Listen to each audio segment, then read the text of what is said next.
Assalamualaikum warahmatullahi wabarakatuh.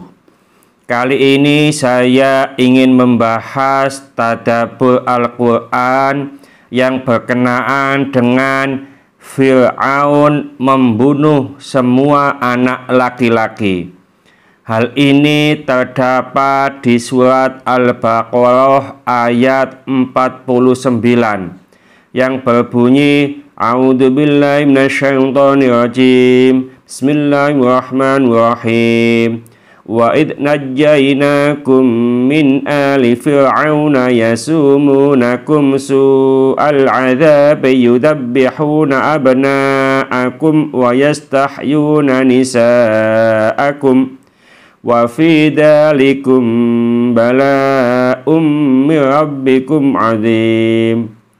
Dan ingatlah ketika kami selamatkan kalian dari Fir'aun dan pengikut-pengikutnya, mereka menimpakan kepada kalian siksaan yang seberat-beratnya.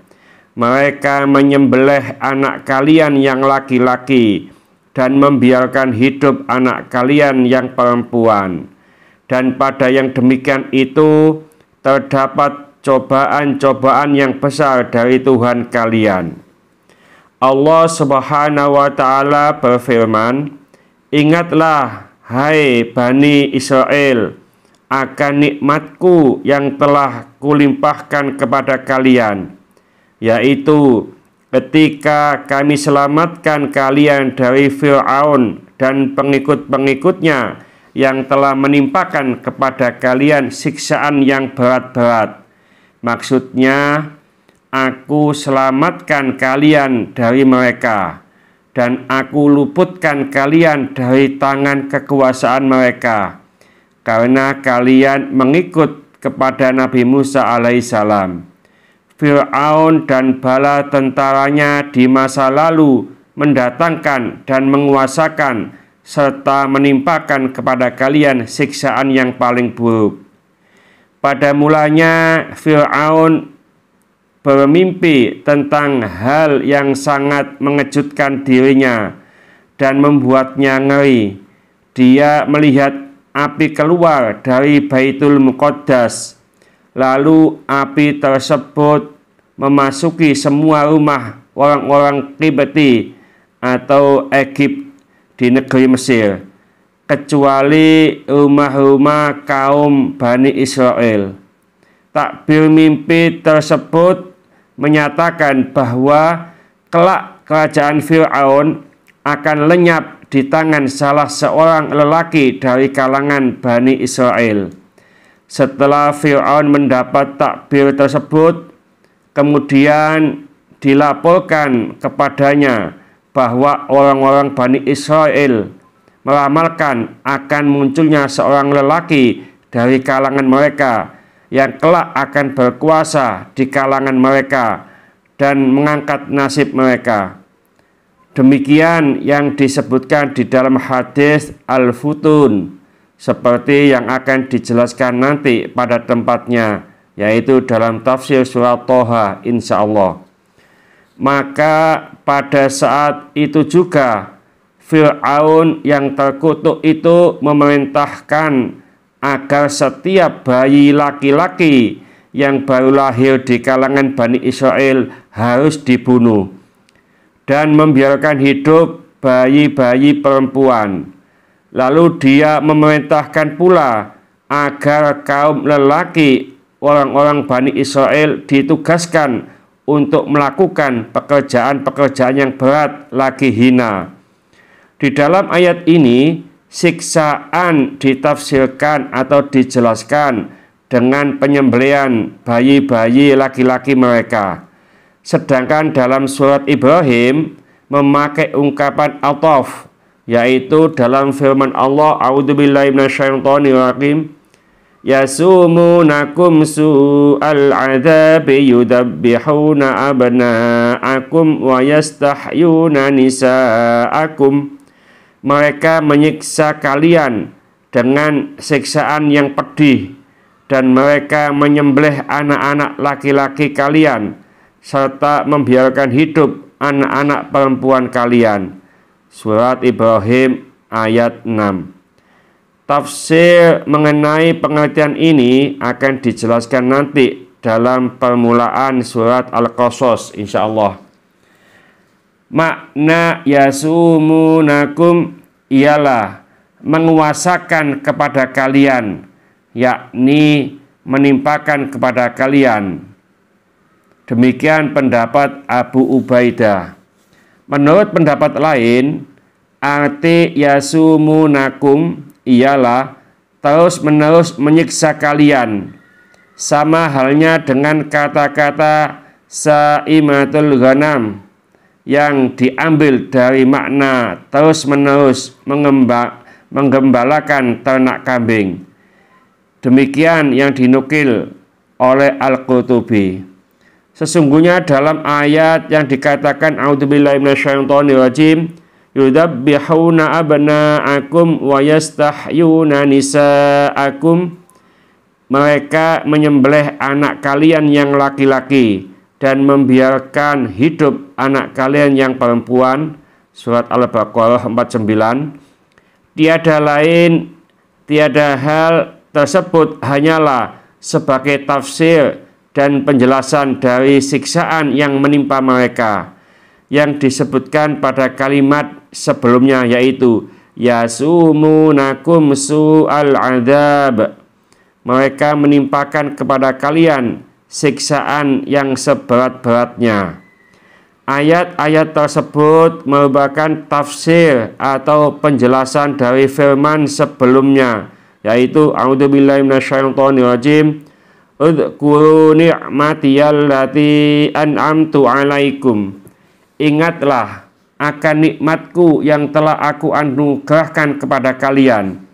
Al-Baqarah ayat 47. Adapun yang terdapat di dalam surat Ibrahim, yaitu ketika Allah Subhanahu wa taala berfirman, a'udzubillahi minasyaitonirrajim, wa dzakkirhum bi ayyamillah, dan ingatkanlah mereka kepada hari-hari Allah. Surat Ibrahim ayat 5.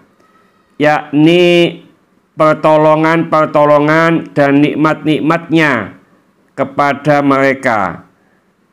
Maka sangat sesuailah bila dikatakan di dalam firman selanjutnya, a'udzubillahi minasyaitonirrajim, yasumunakum su'al adzabi wa yudabbihuna abna'akum wa yastahyuna nisa'akum.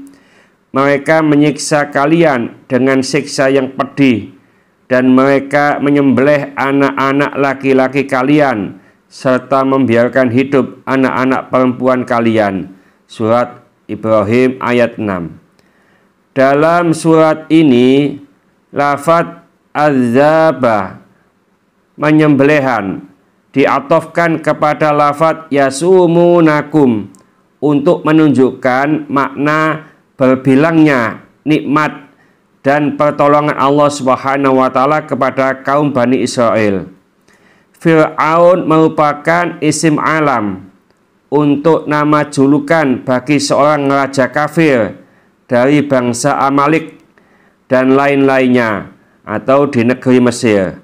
Seperti halnya Kaisar, isim alam untuk julukan bagi setiap raja yang menguasai negeri Romawi dan Syam yang kafir, dan Kisra julukan bagi raja Persia, Tubba julukan bagi raja negeri Yaman yang kafir, Najasyi julukan bagi raja yang menguasai negeri Habsyah, dan Batalimus nama julukan bagi raja India.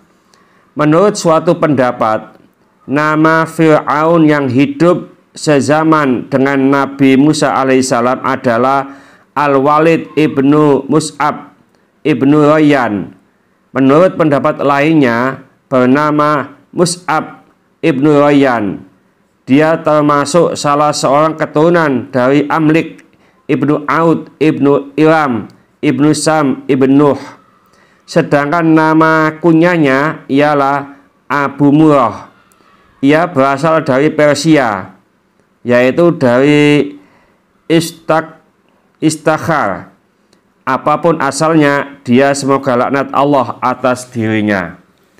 Firman Allah Subhanahu wa taala, a'udzubillahi minasyaitonir rajim, wa fi dzalikum bala'um mir rabbikum 'adzim. Dan pada yang demikian itu terdapat cobaan-cobaan yang besar dari Tuhan kalian. Surat Al-Baqarah ayat 49. Menurut Ibnu Jarir, makna ayat ialah bahwa apa yang telah kami lakukan terhadap kalian, yakni kami selamatkan kakek moyang kalian dari apa yang mengungkung diri mereka akibat siksaan Fir'aun dan bala tentaranya. Hal tersebut merupakan cobaan besar bagi kalian dari Tuhan. Dengan kata lain, hal tersebut merupakan nikmat yang besar bagi kalian. Ali ibnu Abu Tolha meriwayatkan dari Ibnu Abbas mengenai firman Allah, bala ummi rabbikum 'adzim, merupakan cobaan yang besar dari Tuhan kalian. Yang dimaksud dengan cobaan ialah nikmat. Mujahid mengatakan bahwa firman Allah Subhanahu wa taala merupakan cobaan yang besar dari Tuhan kalian. Artinya nikmat yang besar dari Tuhan kalian. Hal yang sama dikatakan pula oleh Abul Aliyah, Abu Malik, dan As-Saddi serta lain-lainnya. Asal makna lafadz al-bala ialah cobaan, tetapi ada kalanya cobaan itu ditunjukkan untuk kebaikan, sama halnya dengan keburukan. Seperti makna yang terkandung di dalam firman Allah yang lain, a'udzubillahi minasyaitonir rajim, wa nabluukum bisyarri wal khairi fitnah. Dan kami akan menguji kalian dengan keburukan dan kebaikan sebagai cobaan yang sebenar-benarnya. Surat Al-Anbiya ayat 35. Di ayat yang lain disebutkan, a'udzubillahi minasyaitonir rajim, wa balawnahum bil hasanati was sayyiati la'allahum yarji'un. Dan kami coba mereka dengan nikmat yang baik-baik dan bencana yang buruk-buruk agar mereka kembali kepada kebenaran. Surat Al-A'raf ayat 168. Menurut pendapat yang lain, makna yang dimaksud dari firman-Nya pada yang demikian itu terdapat cobaan, merupakan isyarat yang ditujukan kepada siksaan yang pernah mereka alami di masa silam, yakni siksaan yang hina, seperti anak-anak laki-laki mereka disembelih dan anak-anak perempuan mereka dibiarkan hidup. Al-Qurtubi mengatakan bahwa hal ini merupakan pendapat jumhur ulama. Dikatakannya sesudah dia mengetengahkan pendapat pertama tadi, selanjutnya dia mengatakan bahwa menurut jumhur ulama, isyarat itu ditujukan kepada penyembelihan dan yang semisal dengannya. Sedangkan pengertian bala pada ayat ini untuk keburukan, yang artinya ialah bahwa peristiwa penyembelihan anak-anak tersebut merupakan hal yang tidak disukai dan sebagai ujian. Mudah-mudahan sedikit ini dibarengi hidayah dari Allah Subhanahu wa taala. Mudah-mudahan bermanfaat bagi kita semuanya. Sampai jumpa di video yang akan datang. Akhir kalam, wassalamualaikum warahmatullahi wabarakatuh.